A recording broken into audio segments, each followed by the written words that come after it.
And I wonder how far the notion of uncertainty or knowing goes. Like, what are the limits? What's the horizon of that?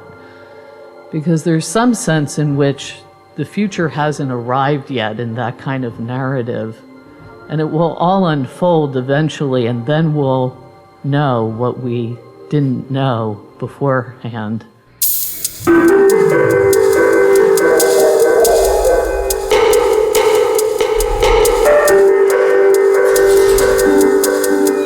Good afternoon, everyone. I am Goederen Nuitens, the coordinator of VB Crosstalks, and it is my great pleasure to welcome you to the fourth and final installment of this year's series of More Than Human Encounters. The inception of this series dates back to 2020, originating right here in Brussels through collaboration between VB Crosstalks and Kai Theater. Little did we know that our collaborative spirit would expand our horizons to include Amsterdam, Madrid, and Trondheim, all thanks to our valued partnerships with Framer Framed, La Casa Encendida, and Artea and Roosendaal Theater. You can find the recordings of these installments on the Crosstalks website under the section Watch and Read, or on the Kai Theater Vimeo channel. For today's session, we have invited Manuela Infante to reflect upon the idea of the unknown and perhaps even of the unknowable. Our journey to this remarkable moment began with a seemingly simple lunch meeting at Flamingo here in front of KVS. And despite leaving with an empty stomach because the kitchen was caught off guard by the unexpected influx of orders, we left with a very exciting plan. The invitation of Karen Barad. What ensued was a dynamic exchange of ideas, transitioning from a traditional lecture to virtual intervention, and finally culminating in tonight's program featuring Karen Barad and Manuela Infante, who will join us in a few minutes here live on stage. To guide us through this thought-provoking evening, I will now hand the reins over to our host and moderator, Maaike Bleeker. Maaike Bleeker is a distinguished professor of theater and performance at Utrecht University, and she's bringing a unique blend of artistic, philosophical, and scientific perspectives to her work. She explores how individuals make sense of their encounters, whether in the theater, everyday life, or within scientific practice. As a director of the Research Institute for Cultural Inquiry, in short, ICON, she leads pioneering projects such as Acting Like a Robot, Theater as a Testbed of the Robot Revolution, and Dramaturgy for Devices, effectively bridging the realms of theater and robotics. Let's give Maaike a warm round of applause and embrace the intellectual journey that lies ahead this afternoon. Thank you. Thank you, Goedelen, for this kind introduction. And thank you so very much for organizing this wonderful event. Sorry. I'm very excited to be here. This event that brings together two persons that I really admire. One is a distinguished professor of feminist studies, philosophy, and history of consciousness. The other is a theater maker, dramatist, screenwriter, and musician. One is the author of groundbreaking work that brings together quantum physics, philosophy, and feminist studies to question and rethink the very fundamentals of knowing and being and the relationship between the two. The other uses theater as a laboratory for embodied philosophy, where ideas materialize as sensible experiences shared with others, where rhythmic compositions of meaning and matter destabilize what we thought we knew and blur what seemed to be self-evident distinctions between self and other, the known and the unknown, between the human and the non-human. One is Karen Barad, the other is Manuela Infante. Two extraordinary thinkers working in different fields, thinking with different means and through different practices. Yet it seems there are remarkable resonances between their ideas and interests, and instances where their different practices of thinking meet. These resonances, these points of connection, are our subject here today, and we will approach them via an actual encounter. And this encounter started already some time ago when Manuela sent Karen a text. An interview that Manuela conducted with her father, who is an astrophysicist. He studies the universe. And studying the universe, as we will hear in the interview, brings him to observations not only about what is out there, far away, but also about us here on Earth. About human ways of being and knowing, and about entanglements between ways of knowing and being. And here we can already see some remarkable resonances with Karen's work and their important book, Meeting the Universe Halfway. Manuela sent the interview with her father to Karen, and Karen responded with a series of interventions in the text. And what we are about to do here is listen to a reading of this text with the interventions, and after that we will further unpack these interventions using an important concept, perhaps, of Karen's work, what we may call patterns of diffraction. Karen proposes diffraction as an alternative to the more common idea of reflection. They are critical of the idea of reflections as holding up a mirror to the world or providing a transparent window to how things are. Diffraction instead refers to the spreading of waves, light waves, waves in water, waves in fluids, all kinds of waves. And diffraction describes how such patterns of waves can begin to resonate with each other, and how intervening in such patterns can create new patterns, can make new patterns emerge. And Karen's work demonstrates how looking at and thinking in terms of such resonances and interferences proves most useful for understanding knowledge-making practices, for understanding how we make sense of the world, and how practices of knowing are affected by the world, have effect on the world. Their work shows that diffraction helps to understand how matter and meaning are entangled, from the very big scale of the universe to the incredible small scale of quantum physics. And how these entanglements offer new perspectives on how differences come about, including those between self and other, inside and outside, the human and the non-human, the known and the unknown. So after listening to the presentation that is about to begin, we will together look at the ripples caused by Karen's interventions in Manuela's text, and the resonances and interferences resulting from there. But that's for later.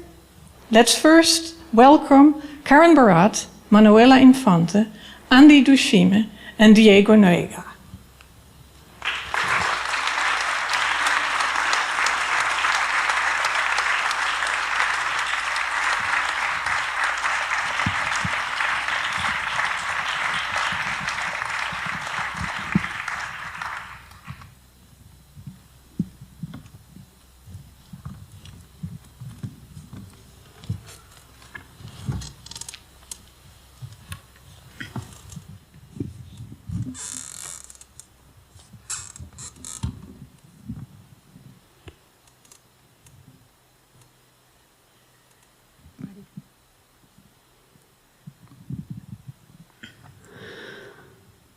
Okay, Dad.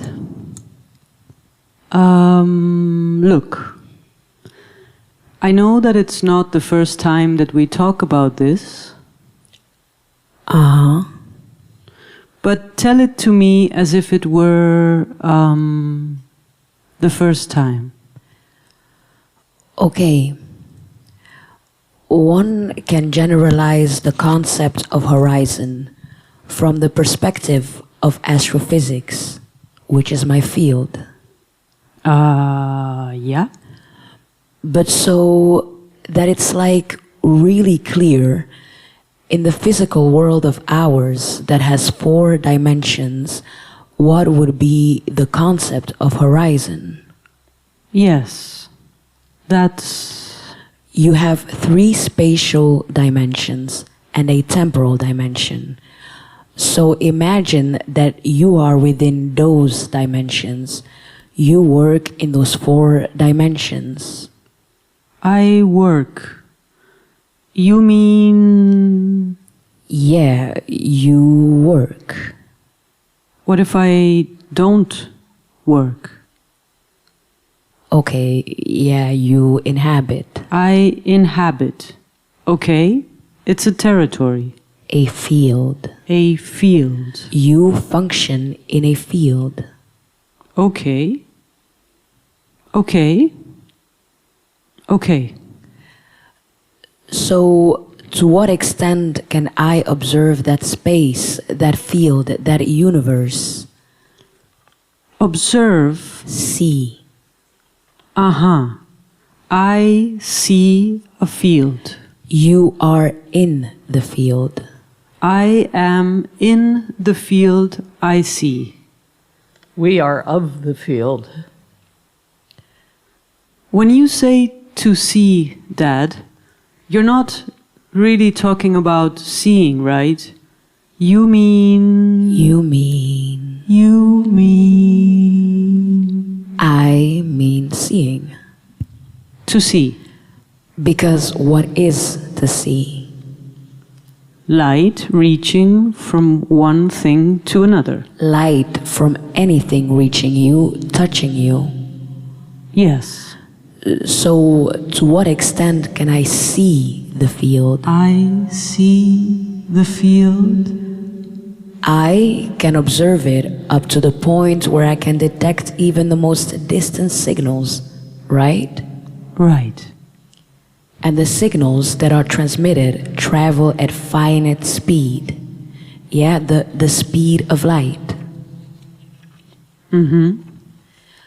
So you have a field defined by the speed of the signal. Light. So as time increases, signals have the possibility to travel for a longer time.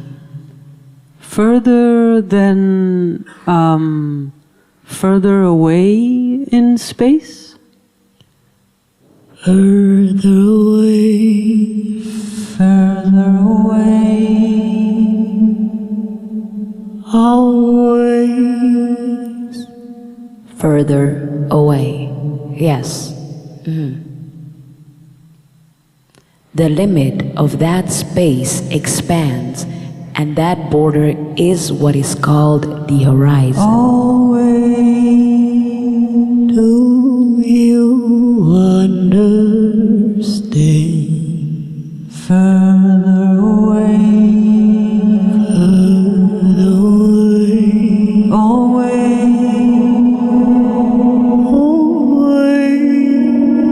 Always. Always understand.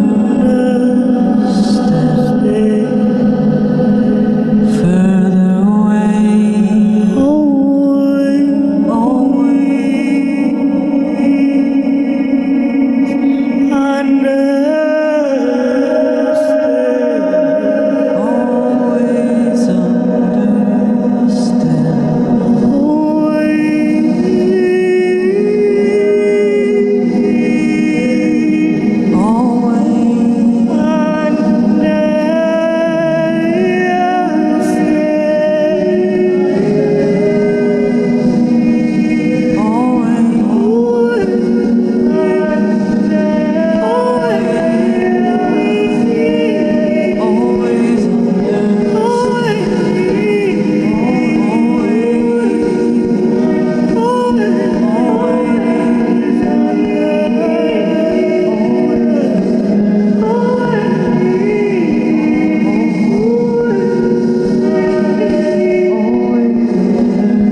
Horizon etymology from horizon, bound, limit, divide, separate. From horos, boundary, landmark, marking stones. What is the limit, the horizon of the notion of horizon? What kinds of separation or divisions does it deem possible? What about the boundaries of the field of science? What boundaries does it lay claim to? When are boundaries of knowing marks of humility? When are practices of setting landmarks and boundaries around knowing and being practices of colonization?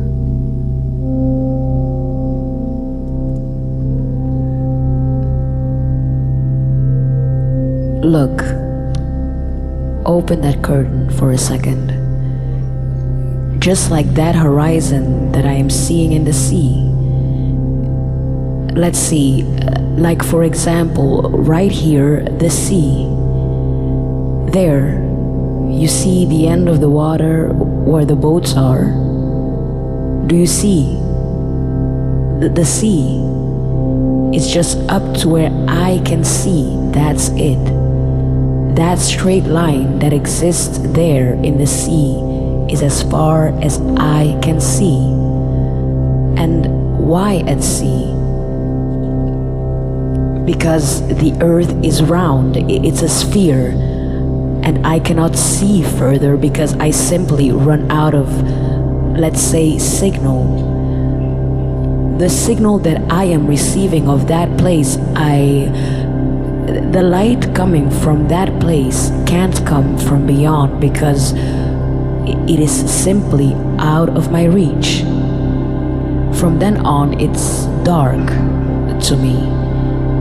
This is why people used to think the earth was flat, right? And the horizon was like a precipice you could just fall over if you went too far. And there were monsters on that other side. I cannot see further because I simply run out of, let's say, a signal. I understand that the more time passes, the further away the horizon is, right? Yes.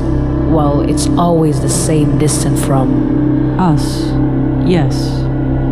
As we move forward in time, the horizon, yes, moves further away from us or with us. The universe is expanding because it comes from an explosion. It expands as time passes because... sure, it's almost intuitive if you imagine an explosion. But our horizon expands slower than the universe. So, there's always more universe than what I can see, something beyond the horizon. Right. Let's put it this way. There are always galaxies, things coming into our horizon. So, oh shit. Yes, there are objects entering your horizon. Entering from the outside? Shit. So the universe is growing, expanding, but my signal travels slower, therefore there is always an excess of universe in relation to my horizon. Right? That's it. But I'm not sure if we can say from the outside. But how else could something enter? You said things enter. I did. Could things enter from the inside? Okay, we could somehow say that there is an outside, but We can't say anything about it.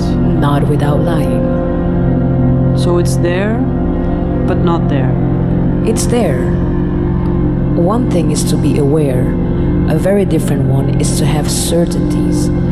For example, I can assure you that there could be galaxies entering your horizon from beyond the horizon. But I can't assure you that there are not going to be dinosaurs, noodles, monsters. You know what I mean. I don't know, those things could be coming in at any time too. So the things entering from beyond the horizon, they are not unknown things. Well, not completely. They would have to stay within our known forms. Okay, Dad.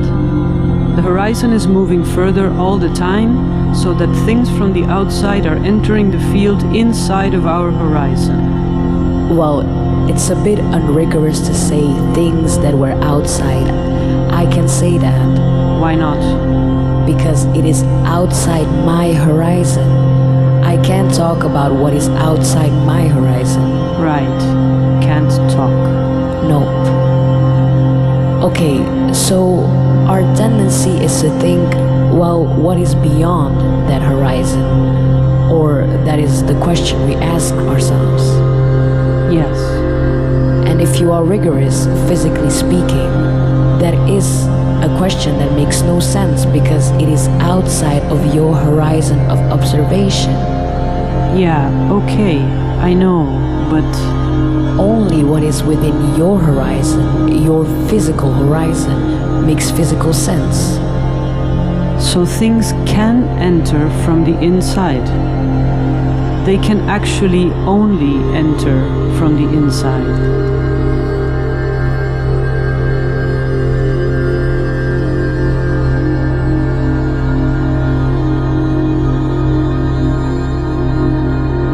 Diffract, etymology. Diffrangere, to break apart in different directions, as in classical optics. Diffraction, intra-action, cutting together apart, one move. In the reconfiguring of space-time mattering, differencing, differing, differencing. Diffraction as a matter of cutting together apart, differentiating, entangling, one move, troubles the notion of sharp boundaries. The very notion of boundary is refigured, reconfiguring. Within the darkness, there is light. Within the light, there is darkness. Belying any singular sense of a line delineating this and that, as if this and that, in any case, pre-existed the cutting together apart. Is there a boundary between the inside and the outside, when the outside is always already within?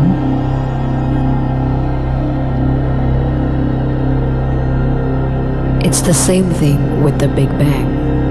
When I give a talk and I talk about the Big Bang, it's always the same. The first person raising their hand always says, well, but what was there before the Big Bang? So I have to just tell them, yeah, we don't know, probably nothing. But I can't say that either because the temporal dimension was actually created in the Big Bang. You see, there was no before the Big Bang. There was no you before you were born.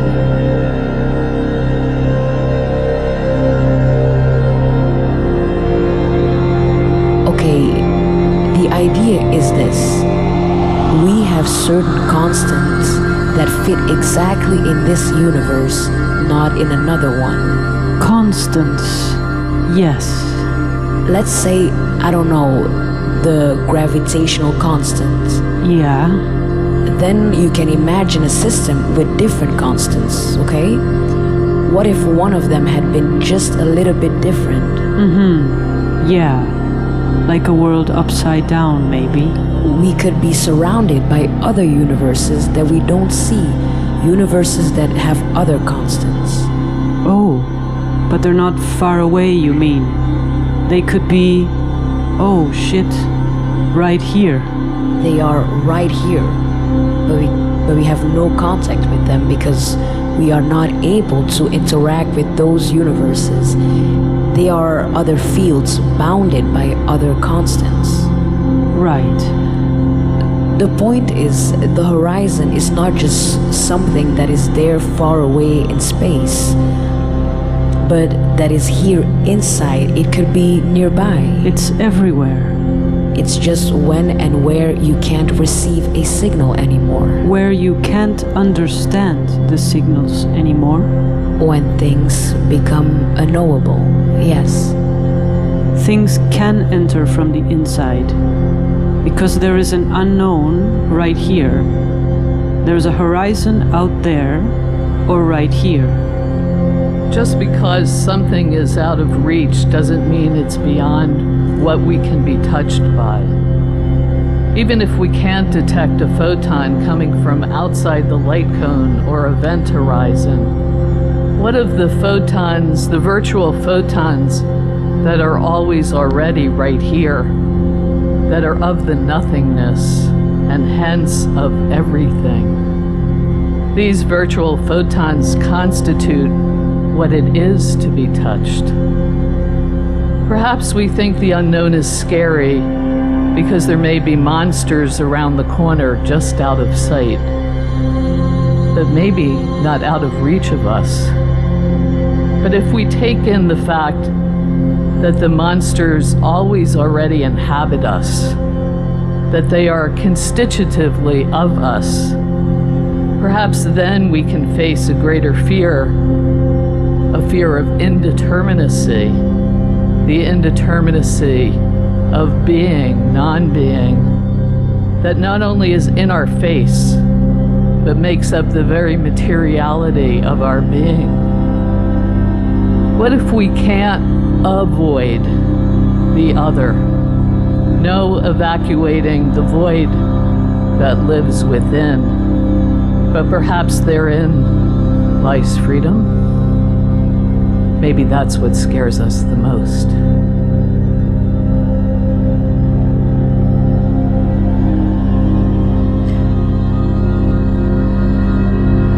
You were saying that the things entering our horizon would not be completely unknown? Like our memories, maybe. Our mind takes the few elements it knows it has stored and reorganizes them into a thing that sort of resembles a past moment. Just like this interview you are doing now for your show. You are not recording this interview. I'll write it down later. You trust your memory a lot. Should I not? The thing is, this conversation will be lost in the dark, and I will not give you another interview. I don't need one. Exactly. You will write this all up. You will fabricate this conversation. You will write up a conversation with what you remember or what you already know. You see? A memory is like a monster. Just a reshuffling around of what is known. 7 eyes on the back of the head, legs coming up from its shoulders so it can walk upside down. Still, it's just eyes, head, legs, and walking. Nothing really unknown in a monster. Monsters are not the unknown. They are a reshuffling around of what is known. Memory is not something we have, but rather something that has us.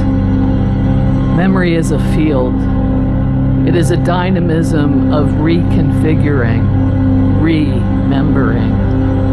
The past is not finished, but the universe remembers all its reconfigurings of space-time mattering. And what was outside is inside, is outside, in an undoing of all selves.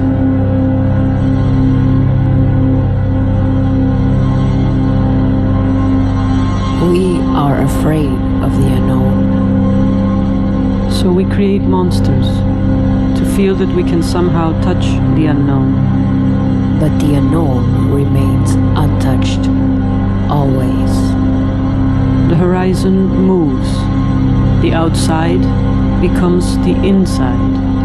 And more outside is created.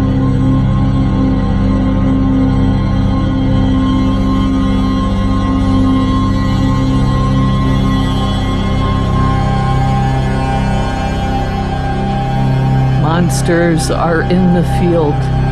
Monsters are of the field and of the dark, the void, nothingness. Before the light, there was that might yet have been nothingness.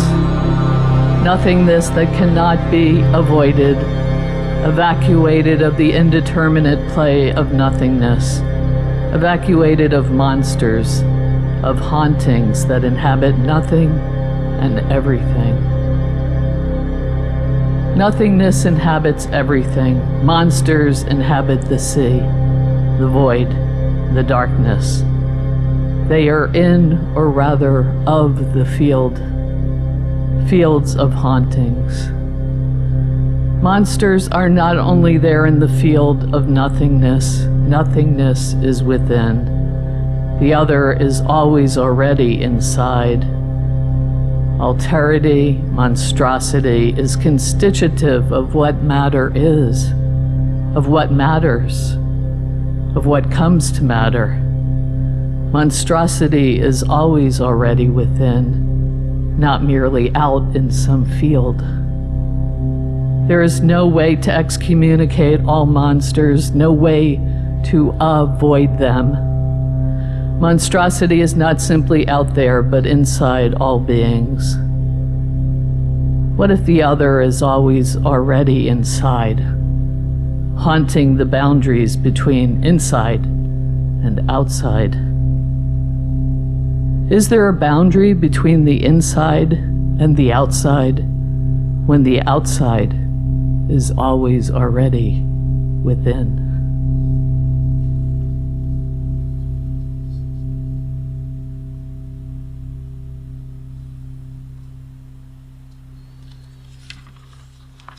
Thank you.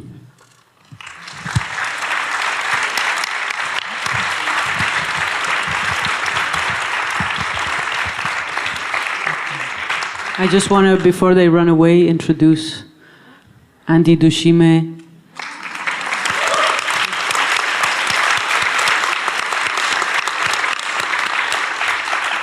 And Diego Noguera helping us tonight with the music.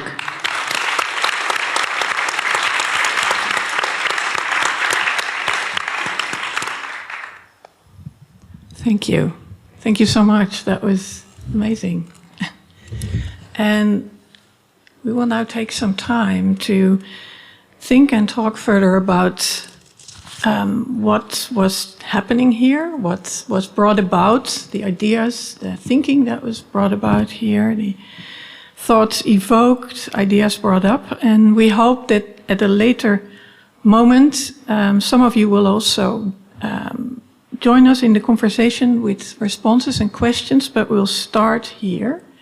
And maybe start from Manuela. I already mentioned that this was an interview with your father, and that at some point Karen became part of the text. But can you maybe say a bit more about that? Yeah.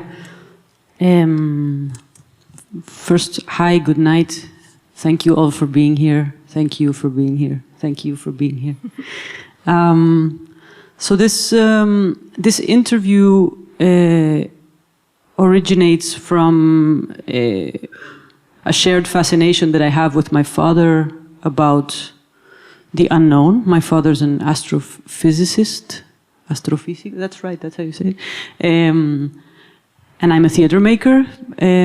So we both approach, I think, a very shared curiosity in very different ways. And I decided that I wanted to talk about the unknown, because in a way it was a step further from a lot of work that I've been doing with the idea of more than humanity. And I really started getting curious about what are those things that seem to lie beyond what we can know. Not only the things that we imagine that we will come to know, but those things that will forever remain in the dark, so to say. And we had this conversation, and it's a conversation about a boundary. As he understands it, the horizon is this boundary between what can be known and what will forever be beyond what we can see, as I hope you kind of understood out of this very accurate transcription of our conversation. And then, of course, I've always been very interested in Karen Barad's work, and I read it again and again, and I always think I'm going to completely understand it, and I never completely do. But I really try to work at it. And, of course, Karen's thoughts or at least the ones that resonate to me, really come to complicate the idea of a boundary dividing the known or the unknown, or any fixed boundary that is separating or marking the difference between two things that were supposed to be there before that marking happened, but actually their concept of cutting together apart means basically that the things that are the two sides of that boundary are not pre-existing the cut, but are actually produced in the action of that cutting, and are also not divided, but at the same time forever entangled, those two sides. And that was really strong, a very strong concept to bring into this process of making this piece, because I had two very different conceptions of this boundary. So I decided to work with the interview, not thinking that me and my father pre-existed the interview, but actually creating me and my father out of the interview. That's something that you can see more in the show. But so what I did was I created my biography as a result of what was said here, and not as something that pre-existed what is here. So Karen's involvement in the work is in the basis of how the work is made. And then later, when I was invited to do this talk, I got in contact with them and I said, look, I have this interview with my father. Do you want to participate in this talk? And I don't know how we came to the idea, I think it was yours, to sort of write into the interview, so kind of intercut the interview with interventions. And that's how this beautiful document came to happen. So there's a Barad already ghosting the work, and then there was a real Barad talking to the work. Are you sure? Or is this a ghost? I won't tell. Do you want to respond right away to this? Or? I mean, first of all, thank you so much for the honor of this invitation to be in conversation with you, to come and see your play, which you're in for a real treat if you're hanging out here afterwards, or if you saw it last night like I did, and I'm going to see it again tonight. It's really an amazing, not only text, but the performance. You'll get so much of a more rich sense of what it was that was happening up here tonight, seeing what's going on in the performance itself, in a way that you can see. It will be visually and otherwise evident, vocally evident, about the way in which Manuela and her father, or the daughter and the father, I'm not even sure, right, to make that equivalence, are interactively reconfiguring and in this remembering that's going on in the interview. It's quite a beautiful thing, so I'm really honored to be here. So thank you for this. I think it was your idea to, I don't know, maybe we came to it together in the conversation about how to do it. There was a little bit of coercing of I should give a usual talk, and then I remember being resistant ultimately. You were very resistant, yeah. Once we came up with this, and I was into it. So I was in the groove. Yeah. I think there was also some talk about theater writing and how to also put yourself as a character into this dialogue. I was really when watching now you perform this text, and also with Diego,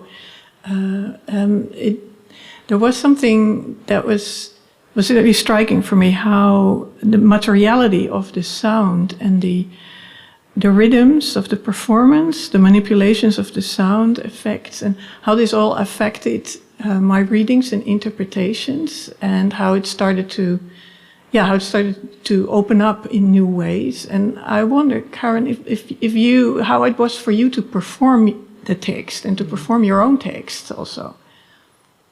Yeah, the idea of writing myself into a play was actually a fantasy I had about intervening in Michael Frayn's Copenhagen many, many years ago.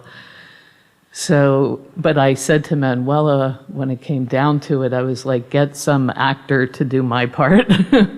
I have no acting experience. I can't really do this. And she was very, very encouraging throughout. But I have to tell you that sitting in the play last night and being surrounded by the sounds of it, which I had already heard on video, I really found myself, I was telling Manuela about this off stage just before we came on. I found myself in this really altered state where I went exploring other kinds of physics while I was sitting there listening to the whole play. Not that I wasn't paying attention because I was fully there, but also like, you know, is having this really, when I talk about quantum field theory, I try to explain the fact that I have this really felt sense in my body that I try so hard to give some kind of words to, but it's not a worded thing. And so, you know, so this is how poetics found me, not that I went looking for it, but just because it's so hard to give words to what's wordless. And so, so there was something really precious to me about being with the sounds, the actual voice modulations that you play with, the different rhythms, the different ways in which the register of the voice changes as the different actors move around on the stage, embodying it differently. And of course, all the amazing things that Diego does with the sound just place me in a different way thinking with the physics, if that makes sense. You also, you just mentioned poetics also, and when reading through the text with the interventions, it occurred to me that at some point indeterminacy becomes subject of observations, and at the same time it seems also to become more poetic at that moment, and indeterminacy is both identified as something feared, as a source of fear, but also of freedom, possibility, creativity, and I wonder about this connection between the two, and if that resonates with your thinking. Oh, this is my favorite topic, indeterminacy. Me too. I have so many things to say about it. I just wanted to say one thing about speaking, which is something that we've been working with a lot with Diego, which is the space in speaking when it becomes sound for a second. And it usually has to do with the moments where we don't know. And we've been really exploring those gaps where speaking the determinate words for a second become indeterminate and they become music. I'm not saying that music is indeterminate, but how actually speaking is full of things that are determinate, and in the play of indeterminacy is somehow always happening there. So that has something to do with this idea of speaking in a musical form or finding those lagoons. And now I forgot all the other things I wanted to say about indeterminacy. Maybe you have something to say about indeterminacy. Then we can come back. Reiteration. I've been thinking a lot as the word uncertainty has become very predominant in our discourses lately about uncertain futures, and we're uncertain about this and uncertain about that and so on. And I wonder how far the notion of uncertainty or knowing goes, like what are the limits, what's the horizon of that? Because there's some sense in which the future hasn't arrived yet in that kind of narrative, and it will all unfold eventually, and then we'll know what we didn't know beforehand. And I want to trouble time much more than that, and that's with the notion of indeterminacy. And to say that the future is, first of all, not out in front, and the past is not finished. And the future and the past are not always separate from one another. They get enfolded into each other in really interesting ways that give us a much larger space of the possibilities of how we think about being in the world and doing in the world in certain kinds of ways that I think open up these spaces that are critical, I think, in this moment of time when the discourse of uncertainty has gotten out in front of us. So I wrote a little thing when we were sitting at dinner that I thought I might want to say. So I haven't read it since I wrote it, but I think this is the right moment. What if we consider that it may be the case that it is not simply that knowing is limited, but rather that being itself is not given, such that the ontology of knowing, the beingness of knowing, right, is a matter of being in touch in ways that cannot be contained, because the dynamism of indeterminacy will always undo some limit that we think is absolute. So now I'll hand it back to you. No, that helps me a lot remember what I was also wanting to say, that there's always this question about the known and the unknown, the epistemological question. What can we know? What can we not know? And you've always said, and in our conversations always, it's not only about epistemological uncertainty, it's also about ontological indeterminacy, and what that, I'm going to try to say it in normal. What I think that means is when we are in the binary knowing, not knowing, we take for granted that things are there, and that or we know them or we don't know them, but they're there.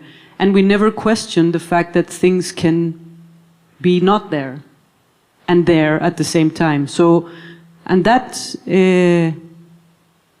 I think that's sort of in the universe of what you were also saying there.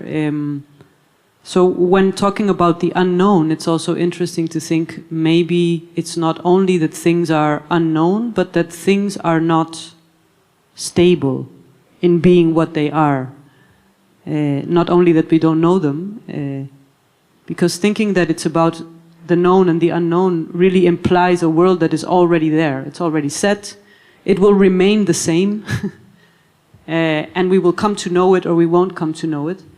And it doesn't take into account, of course, that our process of trying to know it is changing the thing and us constantly in the process.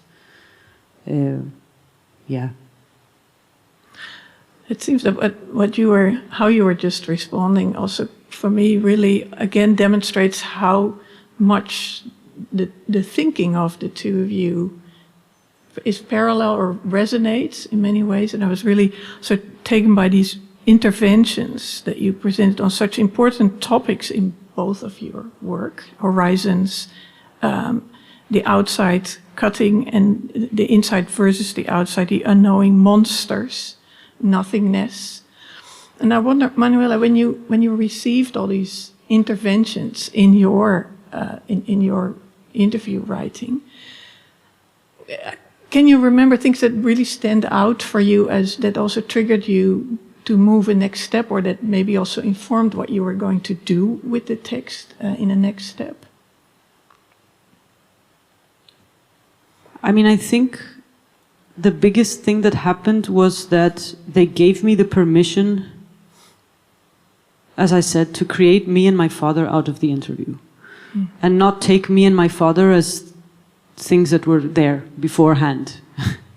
Before we had this conversation. If this conversation is the phenomenon, it gave me the freedom to imagine that we were both being born out of this conversation.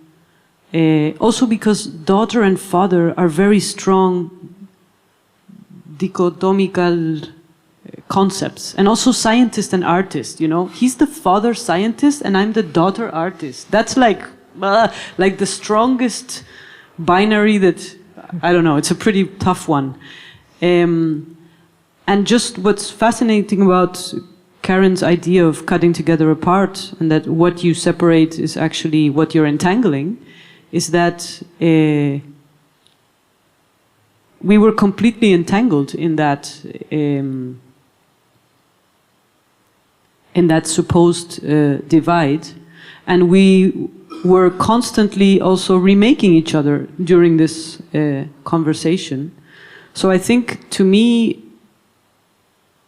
it really sort of authorized me to mess up that boundary that felt so given. The father scientist, the daughter artist. And that's a big, big key to get from someone, or a big, I don't know, permission. Yeah, what was so stunning to me in watching the performance last night was the mobility of the actors and who they were helping to express about what relationship that was going on, and the movement and the trading and so on, in a way in which really destabilizes our usual notions, not only of the self, but even of plays and character, right? And this whole way in which what is really alive in your play, even though it's a lot about knowing because of the theme of the way, astrophysicists will talk about, the horizon, the event horizon, and so on.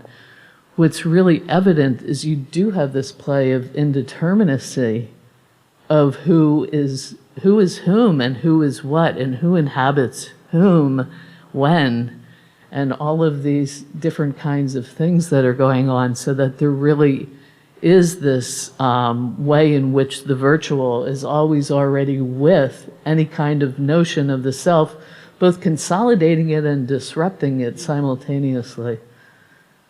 I thought that was very powerful. Yeah, and also the theater is a place where it has been hard to dismantle the concept of the self. Because you're taught in theater school to create the character as a solid, unitary, three-dimensional. I mean, the way that it's taught, at least in classic theater school, or maybe where I come from, I don't know. It's really meant to produce a being that the more enclosed it is, the better. The more sealed off it feels, the more that everything makes sense with everything else, that it's identical to itself, the better the character is. And that always felt very uncomfortable for me. Maybe because I didn't feel so together myself. I didn't feel that I made that much sense. So it's really interesting to try to find strategies within the theater to really disrupt the idea that the self is a unitary, or as you would say, that the self is always multitudes. So I just do this very obvious exercise of separating each character into 5 actors and try moving them around. It's really a struggle to break the notion of the character, which is really, this is what we do with fiction. We sort of create a paradigm for reality. So to stop reproducing the character as that self that is identical to itself. Yes. yeah, neoliberalism loves the individual, obviously. And yeah, I was just in Paris having a wonderful conversation with Emma Biget. I'm not sure how to pronounce their last name. Please forgive me, Emma.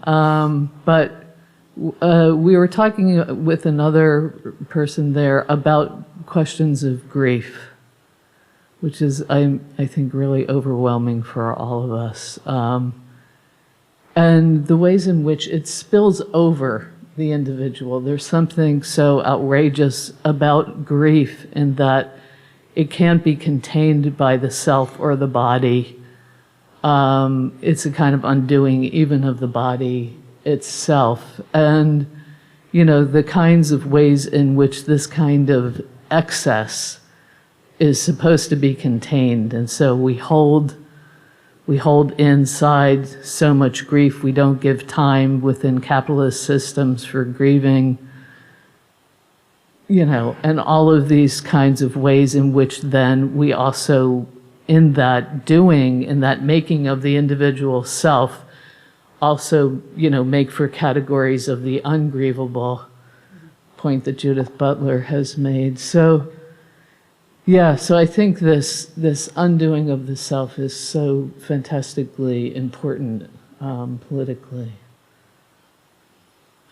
When watching, having watched quite a lot of your work, I can't remember there were ever coherent characters or unitary characters, but also that this undoing that you describe extends beyond only undoing characters. I think there's quite striking about several of your works that this indeterminacy is not only the characters, it's the world, and it's not only pleasant that the categories dissolve or that they're less fixed. It's also indeed a source of fear as well. It can be quite striking, almost panic effect. So it seems you're often playing with both sides of the liberation, but also the existential fear it can evoke. Yeah, and I think that also has to do a little bit with this idea of monsters. We can talk about monsters a little, because we also kind of found each other in the concept of monsters. I'm not completely sure if we're talking about the same thing when we talk about monsters, and I think it's fun to kind of discover because to me, doing this piece, we ran into the idea of the flat sea with the horizon. When people still thought the earth was flat, there was this line, and if you fell over the line, there would be the monsters down there to eat you up. And that kind of evolved into this idea of the antipodes, which is when finally it was accepted that the earth was round, on this side, the only way to understand or to envision whoever or whatever was on the other side was to imagine this same thing but upside down. So it was really believed that on the other side lived people walking, you know, trees with their roots up and rain going from the ground to the sky. This is true. There's like geographical maps that draw these people on the other side. And I think this idea of the panic, to me, really has to do with the inability to stay with indeterminacy, to stay with it, like to hang in there with it, instead of jumping immediately to creating this, to producing this other, which is so fantastically, I think, depicted in this idea that, oh, okay, the earth has another side, so what's on the other side? Well, of course, people just like us, but upside down, you know? Instead of staying with the idea that there might be something there that you cannot appropriate so quickly. And so for me, at least surrounding this piece, the idea of monsters, or those monsters, are basically these creatures that we create out of all the things that we know, that allow us to think that we are encountering the other, but actually we're just encountering ourselves, but upside down. It's a way of actually not touching any form of, not getting close to any form of indeterminacy or, yeah. Yeah, I mean, I think there's these various associations of monsters that are really important, and some of them are these, medieval maps that have the monsters at certain places in the waters and the seas, and also paintings of, as you point out, monsters still retain a certain form, right? It's just the recombinations that are the uncanny. And I think, Micah, you're really, it's very important to have your finger on the pulses on either side, both what monstrosity has done and does in terms of bolstering fear, and also the liberatory possibilities therein, which is true whether we're talking about physics, whatever we're talking about. And so, in this moment in the United States, when there are over 500 anti-trans bills that have been introduced since January, it can't not think with Susan Stryker in this moment about the question of Frankenstein and monstrosity, and also, what comes out of then trans rage is trans joy, right? And so, these possibilities of constructing our own bodies, which of course we all do.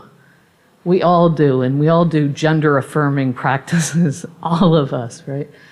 And so, this way in which the monster traffics in so many of these feelings that we have about otherness, and what and the kind of role also of the other, and how we both have to hold it at bay and then find that it's inside anyway. Yeah. You say the stranger inside. Yes. I read that somewhere, and I thought it was so... It's just simply true. This idea that I remember when talking about the horizon with my father and thinking about the unknown, we were always talking about this unknown out there. We were talking about scales back here. Maybe you can later explain how you think scales don't exist, because that's so beautiful. But we were talking about the unknown is like in the cosmos out there, and then suddenly I'm talking to this man, and I think the unknown is right here. I mean, the idea of father is so strong that I don't know beyond that. Yes. I don't know the father beyond the monster, which is the father. I don't. And also memory. The other big stranger inside is myself as a child. So that beautiful idea that the darkness or the unknown is out there, but it's also in here. It's always already inside. Yes. I don't know whether I should pick up on scale at this point or just... All right. I was just thinking, we could say something about just a tiny issue anyway. So. Just tiny, indeed. Do you want to say something about it? No. Sorry, I didn't mean to. No, we don't. No, that's okay. Did you want to? I'll find a way to put it back in there. Well, I thought but given the time, it might be a good moment to see if there's some questions also from the audience. Somebody ask about scale. Somebody ask about scales, please. Who would like to do that? There's somebody over there. Oh, a microphone is coming. Somebody always asks about scale anyway. So. There was somebody in the middle, but there. Yeah. and I'll come back to you in the front.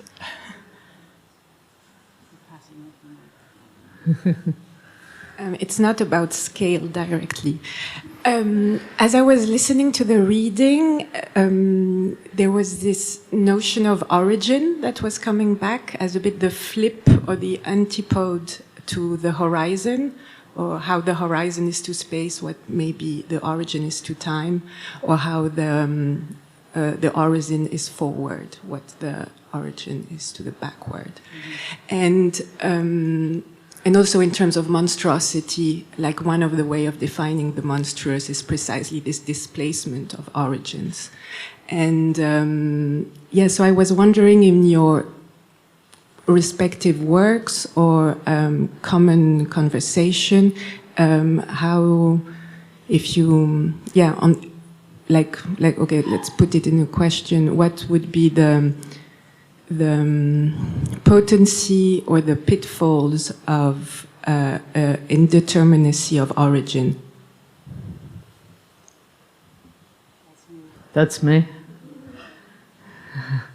Yeah, I tried to, both put out the origin story in what I was doing and also interrupt it at the same time. It's like, one hand, both hand. I think what I said, as I remember it, I think what I said is something to the effect of, in the beginning was, might yet have been, nothingness. So this future anterior that's already a troubling of the whole past, including anything like an origin, is contained in that, and that's something I've argued that's very much in the way that I think about quantum physics and the interpretation that I've brought forward that is already threaded through with as much social justice as I can bring forward into the physics, is, really trying to undo some of these, very important notions like origin. What is the start of t equals 0?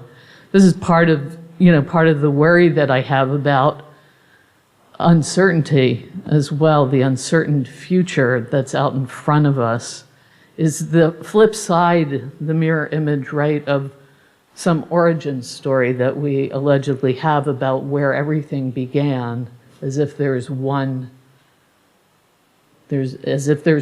beginning, as if beginnings and apocalypses are also supposed to be out in front. But apocalypses have already happened for certain peoples.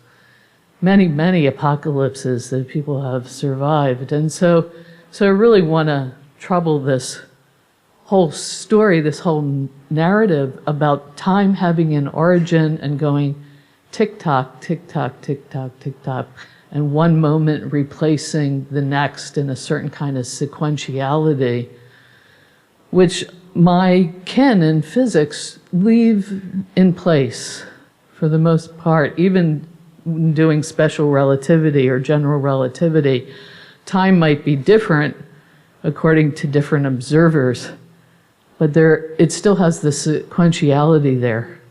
So I'm really, the notion of space-time mattering that I play with, I'm really pushing on that and saying ways in which space isn't given, time isn't given, matter isn't given. When I use the word ontology, I mean it also as hauntology, as I've written about. So it's each of these things, these precious categories, both in physics and in philosophy, are being undone. And since I'm on the topic of scale anyway, because, it's not that I'm going to deny that people use scale in really some very important ways that we need to think about. It's not given, which doesn't mean, just because something's constructed, like, a boundary, a certain kind of boundary, doesn't mean that it doesn't exist. Just because it's produced. The question is to think about this way in which it's constituted and what gets excluded and so on and so forth. And so the whole question of micro, macro, in Manuela's play, we have the cosmological scale, and then we have the scale of the human, and it's all being troubled. And in the work that I do, sometimes, almost so many times I've been asked, am I making an analogy between the micro, where all this cool quantum stuff happens, or disturbing quantum stuff, and the macro, the social world? But I'm not making an analogy because scale isn't given. And just because physicists don't have, there is no line in the sand between the micro, the macro, and the cosmological. There aren't lines in the sand there. They get made, and they get made in particular kinds of ways. And it's not that entanglement gets lost at high temperatures or larger scales. It's just that physicists lose control because entanglements so-called leak into the environment, which doesn't mean they go away. They're just not measurable and useful for a laboratory experiment. So I just wanted to say that, what we're talking about here is thinking about how these things get constituted and what has to be excluded in their very constitution, including things like origin. I'm sorry it was so long-winded, but I had to get the thing about scale in there, so. Especially since you said it wasn't about scale. Forgive me. Sama's question has already been answered. Oh, well, that's good.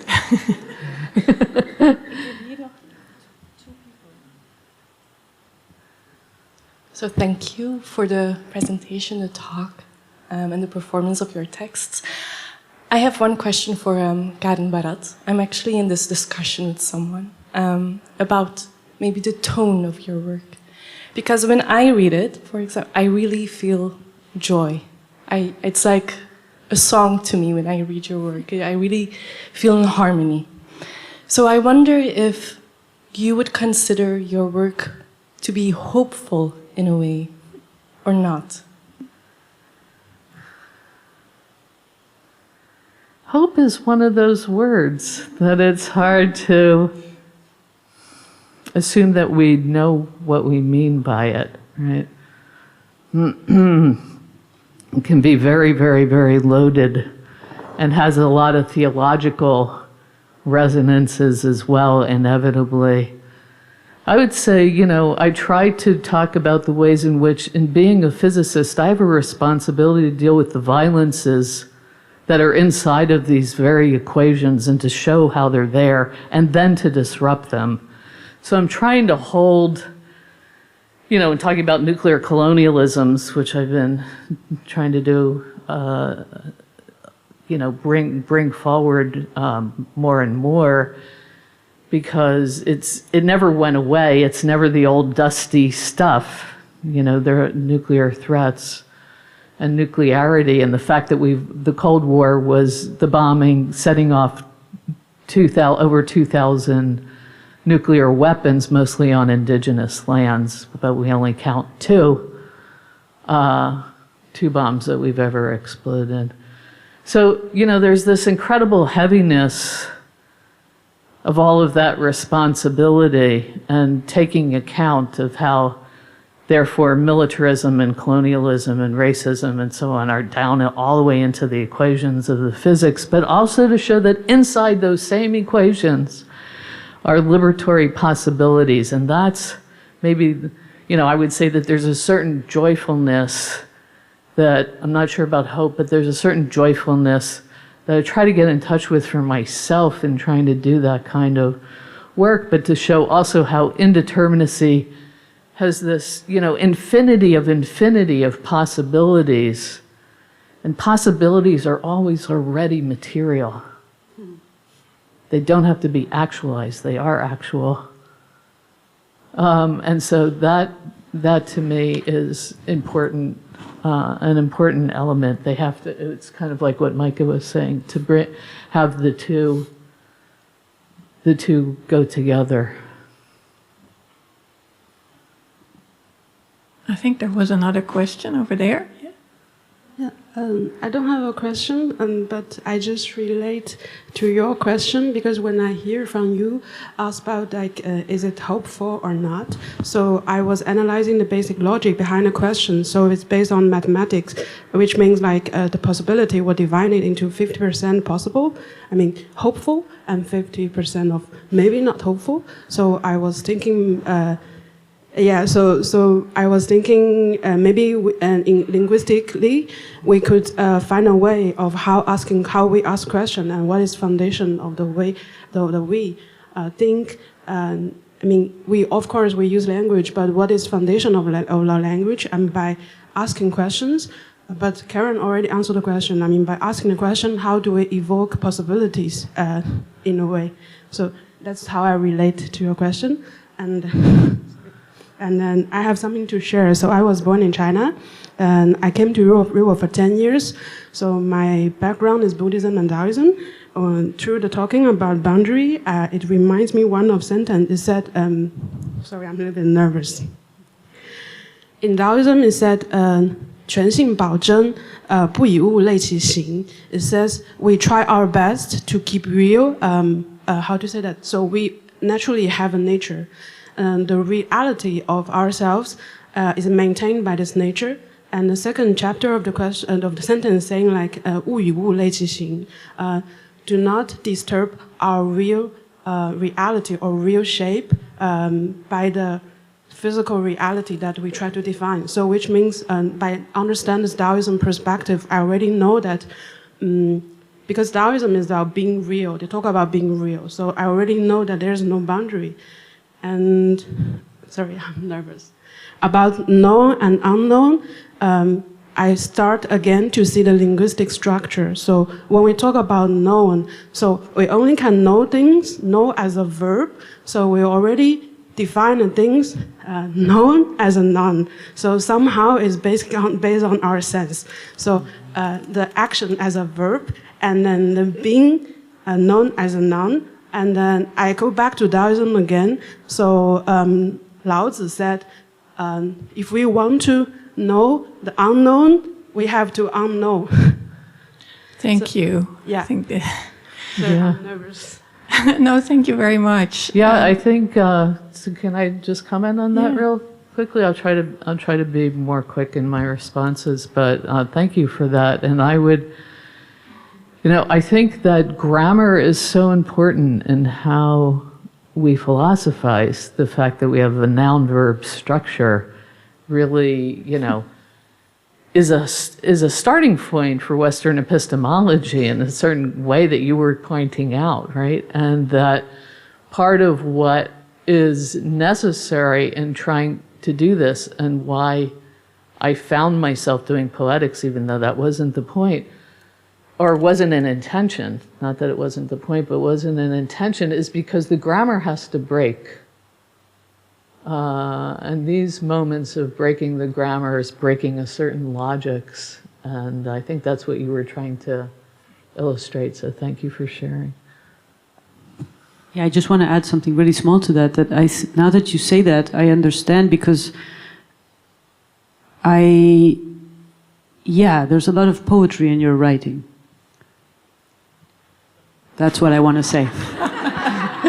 No, but because today this was more sort of performative, right? And you were intervening. I know, I know some of your work, and I know the ideas that are there. And even though sometimes you were doing things which were very like the etymology of the word and so on, it was really poetic. And you're always doing this thing with the slash and the word. And I think you should try to go further into poetry. Well, I didn't go. It took me. So maybe I just have to let go more. Sure. Yeah. We will have one more question. Yeah. Good evening. Thank you very much. It's been amazing so far. I'm here. Thank you. I have a question related again to the unknown. I have the impression that we've been talking about this, sort of distinction between the things that we know and the things that we don't know. And you, Manuela, mentioned how we take for granted that those things are there. But I was curious to know your mind about the things that we don't know that we don't know. So the unknown unknowns, those things that we can't even imagine that we don't know them. Sorry. Should I say something? Please. I have no idea what to say. There's a text in the show that says there are things that we know, that is science. And then there are things that we know, we don't know, which is probably also science. And then there's the things that we know, which is probably also science. And there's the thing that we don't know that we don't know. I don't know. There we go. Is there time for one more short question? I think we can do a short question still. Yeah. Well, I'll try to keep it short. First of all, thank you very much for your sharing. I wasn't acquainted with your work, and I was brought here by a friend, and I'm really happy that I came. I will keep it short, though I had a few remarks to throw ball back at you. I was surprised, actually, to not have heard before the questions session more about language and its function as a link between matter and meaning. So the function that language has in societies and culture to make that link, and in relationship with the whole question of boundaries, where language has this very specific way of, as we move from a deterministic to a probabilistic reality, and in your words, talking about the sand and the lines, language coming to pick out of the infinite possibilities to define something specific into space and time, but therefore also constituting the agent that starts to distinct that very thing from its surrounding. And I was also surprised in hearing that we try to deconstruct our notion of time and understanding that all times are interrelated and interreacting. Yet therefore, I still hear sometimes this idea of we're moving towards a moment where our understanding of this relativity of time will affect our being, whereas if we do understand that's the case, and there were times before where this was already embodied in our practices or in societies. I'm talking about, for instance, in ancient African civilizations, there was this understanding of the future being completely indeterminate, and we functioned around this understanding.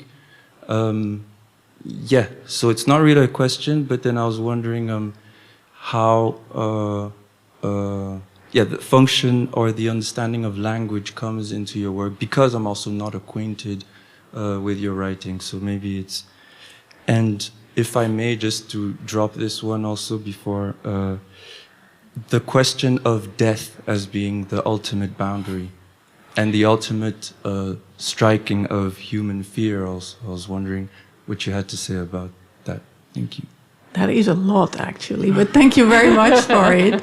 I think I'll just invite you to respond to a short response, maybe to what you want to respond to, but because also we are really running out of time and have to prepare for the performance. So if there's still something you want to say in response to this or in general to as a kind of rounding off, please.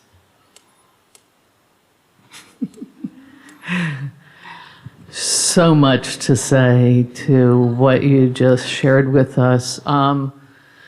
First of all, just to say that for me, there isn't matter on the one hand and meaning on the other. That all meaning making is material practices of engagement of the world. And so I'm just going to leave that there because there's a whole book on that.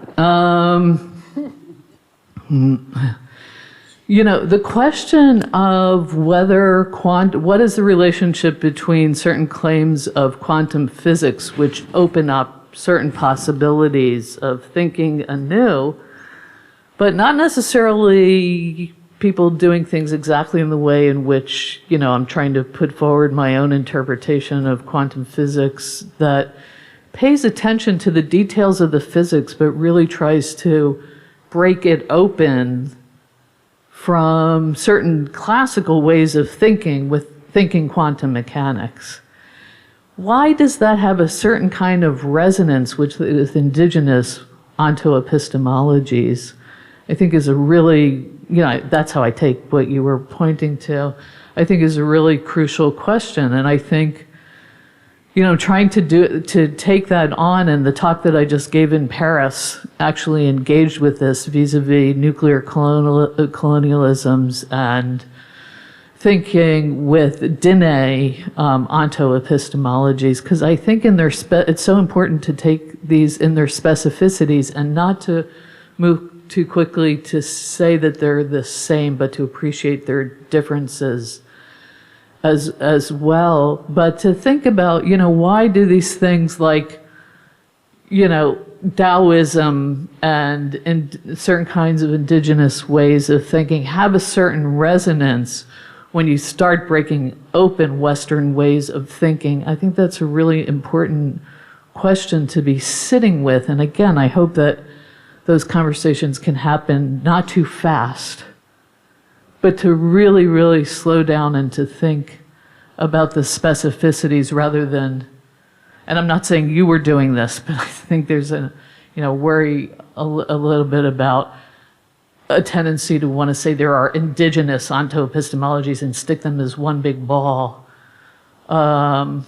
and to classify too quickly when there's so many nuances and important ways of unpacking these things. And I think people who really, I really welcome having these deep conversations that go into the details, because part of making diffraction patterns, which I love doing with you, is to really, pay attention to the details. If you don't pay attention to the details, the diffraction pattern washes out. And you get just a blob rather than seeing all these amazingly beautiful differentiating entanglings that are happening. So maybe I'll just thank you for that and say we can talk more over wine afterwards, but also to thank you again so much, Manuela, for this opportunity to diffractively think and feel together, and Micah for your wonderful ways in which you have helped curate this conversation tonight. So, and thank you all for being here. So, want to say something still, Manuela? Yeah, just maybe to finish. What made me fall in love with Karen's work was the details. I felt so many people in the humanities were saying these claims, and then suddenly this person came that actually explained why those things really mattered.